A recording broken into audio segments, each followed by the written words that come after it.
Assalamu alaikum and welcome to The Report with me, Yasmin Khatun. On tonight's programme, we'll be taking a look at the story of Britain Mohammed Emwazi as details continue to emerge of the young man's route to IS. We also take a look at the current situation in Syria as the opposition reject the UN proposed 6-week ceasefire.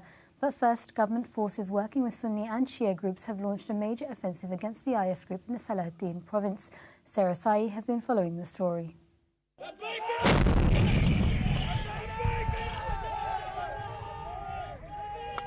Iraqi government forces, backed by allied Shia and Sunni fighters, cheer at the beginning of a large-scale military operation to recapture the province of Salahuddin from the Islamic State group. Over the weekend, as many as 30,000 soldiers intensified their build-up to Salahuddin's capital, Tikrit, approaching the town from 3 directions. Their aim is to free the captured towns and areas of the predominantly Sunni province, which is the hometown of the former dictator Saddam Hussein. The Iraqi Prime Minister, who is also the Commander-in-Chief of the Iraqi Armed Forces, is in Samarra, an important town in the Salahuddin province, to personally direct the operation. In a statement today, he said, "God willing, we will start an important military campaign to liberate the citizens of Salahuddin province, which includes Samarra, Duluya, Balad, Dujal, El Alam, Iddur, Tikrit, and other areas in the province from the Islamic State group." The bombardment had in fact started overnight, with heavy artillery, mortars, tanks and short-range missiles targeting the town of Dur and surrounding areas some 150 kilometres north of the Iraqi capital of Baghdad, leaving destruction across all neighbourhoods of the almost empty town. Regaining control of the Salahuddin province would be a boost to the government forces ahead of a larger planned battle for the recapture of the northern city of Mosul, currently under control of the Islamic State group. Joining me to discuss the topic, Dr Rebwar Fatah, Director of Middle East Consultancy Services, Paul Schulte, Honorary Professor at Birmingham University, and Ahmed Mahmoud from the Iraqi Spring Media Centre. Brother Ahmed, can I come to you first? Who exactly are these forces? Well, you just played a movie, and the first thing they shouted was Labbaik ya Hussein, which is clearly a sectarian slogan carried out by militias. These are actually militias. They are led by Qasim Soleimani and Hadi al-Amri. Both of them have been fighting the Iraqi army previously in the Iran-Iraq war on the Iranian side. This is not an operation against ISIS. I've just been calling a lot of Sunni tribal leaders who are based in Erbil and Amman, and some of them are even in Dor, which is just south of Tikrit. They're all looking at this as another city being destroyed under the name of combating ISIS. And this is a really a big problem. Sunnis are being killed, massacred in Juf al-Sakhar and Diyala under the same slogan. And here again, we have this issue. The American administration is getting wary of the militias. Although they have no boots on the ground, they have had to rely on them to do all the dirty work on the ground. But as you know, Iran has its own interests in Iraq, and that is not necessarily anything positive that the Sunnis would look at. Okay, Ahmed, let me put that just to the men in the studio. Paul, Ahmed there saying that this is not a fight against IS.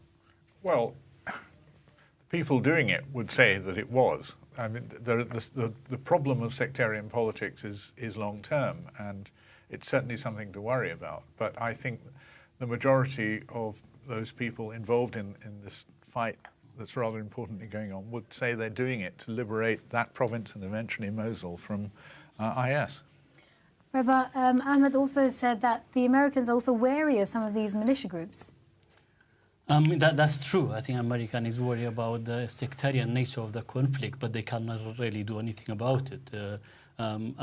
Just following from what Ahmed said, it is true a sectarian war, but the sectarian conflict, the sectarian war is to eliminate ISIS, because ISIS is also a sectarian group. They are not Iraqi nationalists, are they? So what do you see as the expectations for this particular offensive? Well, Tikrit, of course, a very important place to be captured. It's a Sunni town, and it's controlled by Islamic State militia, if you like. But if Shia militia, so-called Hasht Sha'bi, if they can control it, it will be a big boost for Ibadi's, if you like, Shia government. But and maybe they move from there to other places. And there are Sunni militia fighting ISIL and local tribes who are largely Sunni. So it isn't that simple. I mean, nothing in Iraq is that Iran's simple. role. What exactly is Iran's role in this? It wants to push back the Islamic State. Ahmed? Yeah, the Sunnis that he's talking about are actually tribes. There are three. There's Sahwas, and these Sahwas are from the Jabur, Al-Jaghaifa, and Al-Bunimar. And these three, the same tribes, you would see people from them who are actually in ISIS and actually in other resistance factions like the Military Council and the tribal fighters. So it's not as naive as, oh, the tribes are with us. The tribes are not with you. The tribes are against you. And that's why most of the leaders of the tribes are not buying this story of, oh, we're fighting ISIS. They're all sitting, because they have been enemies of ISIS previously, they're sitting in Erbil, they're sitting in Amman, they're also being, thrown out. But at the same time, they have no other option other than either you are with us against ISIS or we're going to punish you once we take your cities.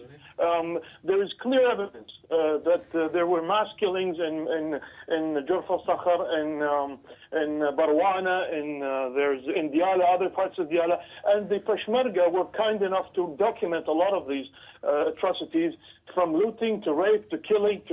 These militias are not following any doctrine other than hatred, and they've been supported quite well by Sistani, who is, by the way, an Iranian at the end of the day. So there's a lot of Iranian hallmark in the whole mess that we're in now. And let us not forget that ISIS is actually a result of continued failures. If you do not reach to real Sunnis and not Sahwads that are brought in for a few dollars to put them on TV and say, these are the sheikhs of the Sunnis, we are not going to get into a solution. We will be dealing with what is worse than ISIS in a very short period of time. Paul, I can see you wanting to come in there. Well, my point was, first of all, it's not, on that analysis, it's not clear what you do, except say, okay, the IS has grabbed these places, they can sit in them forever because anything else would involve Shia militias who will be unpopular and maybe out of control. You have to strengthen the Iraqi army. Well, that's going on. You have to bring back the Iraqi. It's not there. It's nowhere. The Minister of Defense, I have a friend in his office.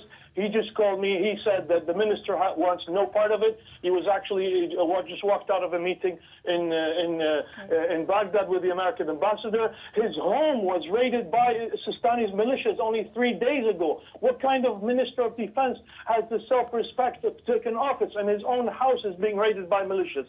Today, Iran controls Iraq. Iraq is under Iranian occupation, 100%. This fight of ISIS is only a slogan to lure American and Western support, and honestly, it's not working. The Americans have to find new friends in Iraq. Ahmed, let's hear what both men in the studio have said, and we'll come back to you. I agree mostly with what Ahmed is saying. It's a very complicated problem, and I don't believe there is an Iraqi national state in power now. Who exactly is in charge of Tikrit at the moment? It's a contested area. It's a fact. It's a conflict between, if you like, predominated Shia Iraqi government and also ISIS, who are mainly Sunni fundamentalists. I mean, you cannot deny that. What role would Saddam Hussein's sort of loyalist groups be playing in this? Well, at the moment they're said to be supporting IS, but Abadi's attempt by offering the last chance is an effort to bring them back. As far as they can be identified as a specific group, they do seem to be supporting IS. But of course, alongside them are IS fighters who aren't even from Iraq at all. Is this fight likely to be successful? Probably, but too early to say. They're attacking from four sides. They've got a lot of firepower. All Iraqi firepower, apparently. The Americans have said they're not flying missions. I think militarily I think the problem is not a security problem. It's really a civil and social problem. I mean, you could go and invade Tikrit, but whether you're going to gain the minds and hearts of Sunni people in Tikrit, I think that's a different question. When you take, as Ahmed mentioned, when the Iraqi so-called troops having Labbaik ya Hussein or having picture Imam Ali going towards the Sunni town, trying to invade, this is a declaration of a sectarian war. and people in that place would not be happy about that. The problem, I think we are approaching the wrong. I think we are just in the wrong place now, the wrong time, really. I mean, how are you going to bring the Sunni people, I don't mean militia, I mean Sunni people, into the political process? I think that's probably the main question. Ahmed, what is the significance of this battle?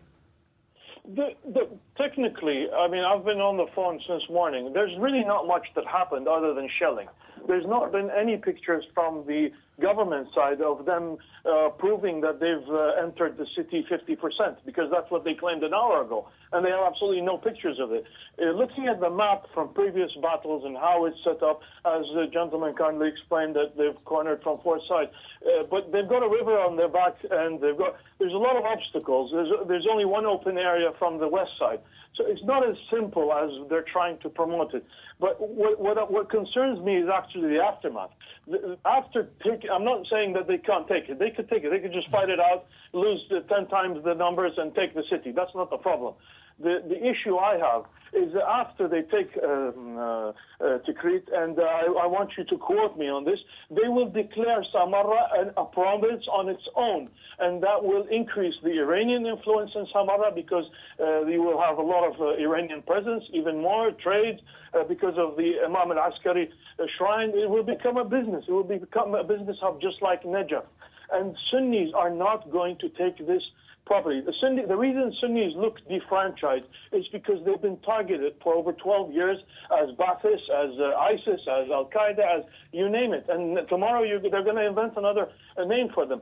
But the real solution is to push Iran out, to strengthen the Abadi government, not just to have a government that just looks nice, to actually get Maliki into court, to make him pay for the 8 years of corruption and killings that he's responsible. This guy is running the show still today. Maliki is strong. He operates with impunity, and he has absolutely no responsibilities. He's actually more free-handed in hitting back at anyone who disagrees with him. Rebwar, you were nodding there. Do you agree? I mean, I agree with that. I said on this program, people like Malik should be behind bars, really, but he still managed to stay in power. Not just that, he keeps his security forces. That includes prison, that includes militias and so on. And this is really a major problem. How are you going to solve the problem of the Iraqi state? How are you going to build? I think the main question is how to going to build an Iraqi nationalist state, and I think the jury is out of that one. And I don't believe under the current conflict anything happens, because all the political forces now, they are there because they are managing a problem. They're managing a conflict, not to building a state, not to building a country. And I really don't have any faith in anybody's government either. I think he won't be better than, this government will not be better than Maliki's one. But I don't know how you're going to solve that. You have elections they're going to win, and because it's just majority, elections takes a majority. And before we move on, is this seen as a precursor to the battle in Mosul? If it goes well, yes. Some people have been talking about Mosul as early as April. Others, perhaps more realistic, and I think this is where the Americans are at now, are saying not until the autumn. But I think a couple of points that need to be made. Of course, this is not just a military thing. It's a political and military problem. But unless IS is stopped and being pushed back, I don't know how you begin to improve the other politics, which are all driven by the fear of IS. And it's true that maybe Maliki should be behind bars, and it's not clear how much influence he's still unofficially exercising. But in Iraq now, so many of the major political figures, and sometimes military and religious figures, should be behind bars if we were applying normal international standards of justice. But you decapitate the entire Iraqi political class if you did that. Okay, well, of course, we will be following developments with this story, but I'm afraid that's all we have time for on this particular topic. Do stay with us for the second part of the programme. We'll be taking a look at the rest of the day's top stories and what you've been saying on Twitter. See you after the break.